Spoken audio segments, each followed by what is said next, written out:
So now we're going to see a representation of Boolean formulas in Python that we're going to be using to then write a function isSatisfied that checks whether a given Boolean formula and a given assignment of true-false values to that Boolean formula, or rather to the variables in that Boolean formula, satisfies it. So first we have a variable numVariables, which is simply the number of variables that are in the Boolean formula, the number of distinct variables, that is.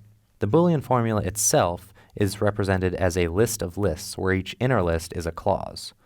For example, this inner list is the clause x1 or x2 or not x3. And you can see that the variables that are negated are negative. This clause would be x2 or not x4, and this clause is not x1 or x3 or x4. And then, of course, each individual clause would be ANDed together.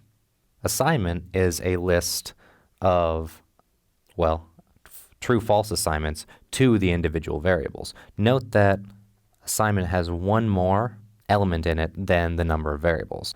The first one is actually just a placeholder. It doesn't do anything. We're only concerned with the second element through the end of the list. Now, if we have these individual assignments to the variables and then we print isSatisfied of these, we can see that it returns true.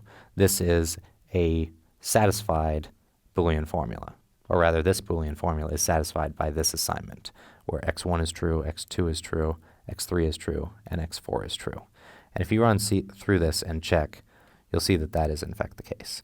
Now if we change assignment to true, false, true, true, then we can see that this assignment does not satisfy the Boolean formula and returns false. So your job is to write the isSatisfied function to fill in the body of the function so that it correctly interprets whether a Boolean formula is satisfied by a given assignment.